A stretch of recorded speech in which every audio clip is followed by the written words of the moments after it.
Now, rather unsurprisingly, I suppose, but ever since the release of the first couple episodes of the Ahsoka series, I guess you could call it, war over Dave Filoni in the fanbase has only intensified. You know, the argument between the people who think he is nothing more than a hack and false prophet, secretly trying to destroy or reshape the Star Wars franchise how he sees fit, and those who see him as a second coming of George Lucas, who think he's the chosen one, who think he is the one and only person who can save the Star Wars franchise and carry it into the future.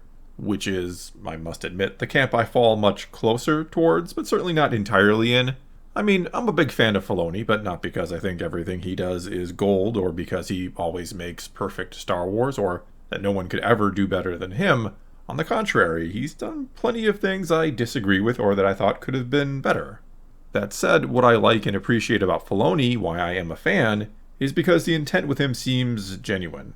The intent to make good Star Wars and to honor the works of George Lucas seems to be one of, if not the most important or main goals of his.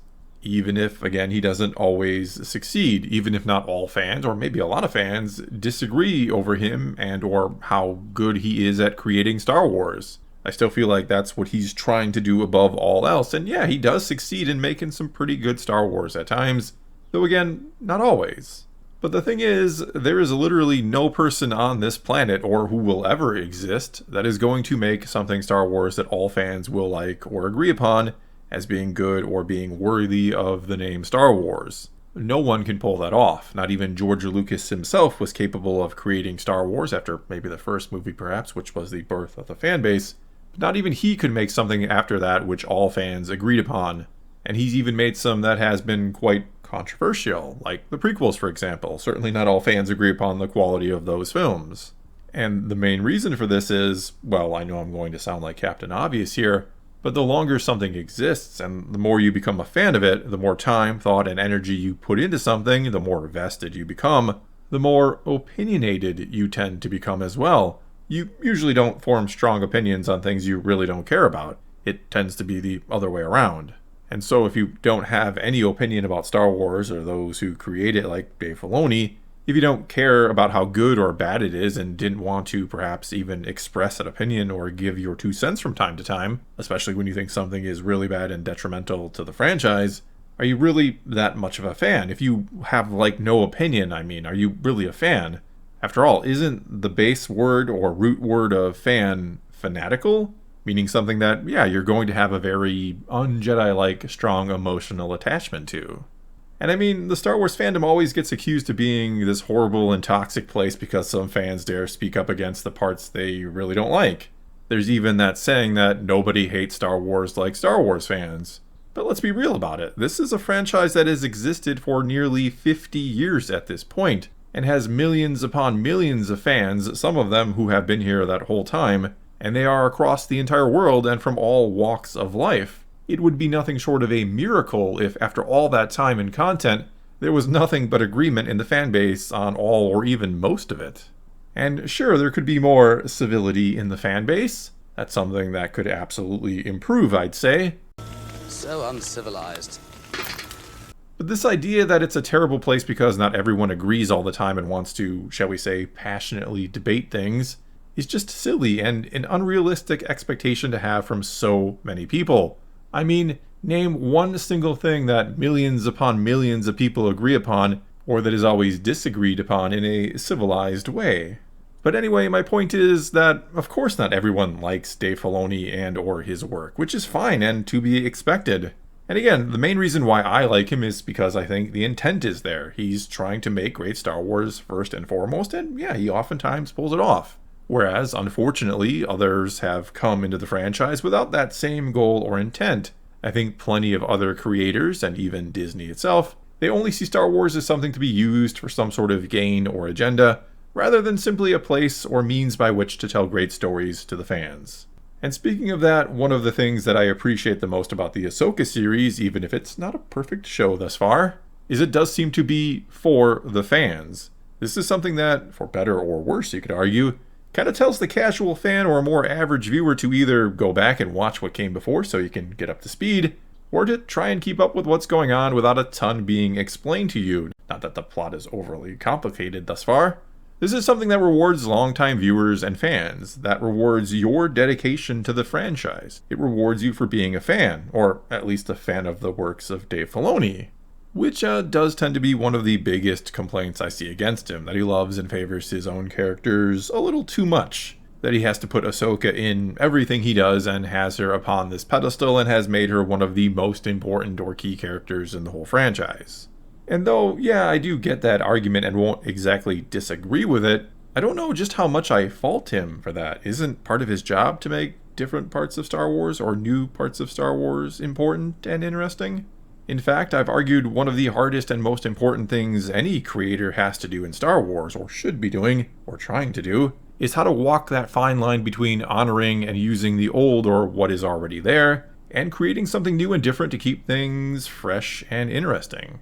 Going back to the old sandbox analogy that I like to use, you certainly don't want to come in there and knock down all the previous castles to destroy or discard all the characters, stories, and lore already there, and then use the remnants of that, use the Star Wars name essentially, to tell your story your way, and again, to lure people in with the name when you're not really trying to honor that name. And we see this sort of thing all the time with remakes these days. They are the previous thing in name alone, a name used to guarantee at least some kind of an audience, all the while telling a story that may have little or nothing to do with that beloved old story, or that may even actively seem to resent or have contempt for it and want to update it for modern times. But anyway, you also don't necessarily want to get in the sandbox and do little more than highlight the same old castles in the same old way that was done before. I mean, it can be nice to go down memory lane and have a bit of a nostalgia trip, but if that's all you can do, if you just use all the old characters and concepts and stories, or use it all in an overly familiar way time and time again, people are going to quickly complain that you can't do anything new, that you can only use the characters of old, you can't make your own, you can only directly piggyback off the work of others, while bringing nothing new to the sandbox. And so to keep going with this analogy, what you gotta do is find your own little corner of the sandbox to create something new in, all the while making sure it fits with what's going on or already built in the rest of the box, and maybe, build some bridges between your corner and the main area established by that original creator, or by some of the other creators along the way who have also built up their own little corner of the box. You're trying to, blend it all together into one big perfect sand sculpture, where it's hard to tell where the work of the previous creator ends and where yours begins. Though, yeah, you do still want to have your signature on it somewhere, you do still want to be recognized for your contribution, but not so much so that you only want your work in the spotlight and towering over the old. And I do feel like, yeah, Filoni is trying to more or less do that with everything he's done before and is now culminating in this Ahsoka series. I expect something in the series to tie her right back into or with Anakin, and maybe, just maybe, even bridge to Luke Skywalker. We also know we're building bridges to Thrawn here, and I really hope, the show can do justice to the character created by Timothy Zahn, which I'd have to imagine Filoni wants to do. He's trying to, again, create one big giant sand sculpture that honors everybody. Anyway, I think my main point here is that, in a lot of ways, working on Star Wars, working on something that is pre-established and has so many fans, and that those fans are very opinionated, it's almost always going to be a no-win scenario in many ways. You're almost always going to have people who don't like what you're doing, who will say you're changing or adding too much that shouldn't be in there, or that maybe you're relying too much on the old and not bringing in enough new. Every single fan is going to have a slightly different take, and that's fine, and again, should be expected. It just kind of comes with the territory, and if, for example, Dave Filoni doesn't like that some fans don't like what he's doing, he always has the option to stop working on Star Wars and do something else, to create his own thing entirely and not use the sandbox of someone else. And I'm not saying he's complaining about what fans are saying, or that he doesn't want to play in the sandbox of George Lucas. Instead, I'm implying he probably already long since knows and understands all of this. Like I was talking about before, he's seen George Lucas himself. He's been at his side while he was criticized for what he's done with Star Wars. He knows this comes with the territory. And at least from my point of view, or from what I can see, he's trying to do right by the fans as much as he can, while still adding new things and new stories to Star Wars. And for that, I appreciate his efforts, even if they're not always perfect. Well, that is all I got for you this time. Now it's your turn to tell me what you think about Dave Filoni. Do you like his work, or are you not a fan of his? Or do you think he is somewhere in between? I would imagine most people have a somewhat in between opinion of him and his work.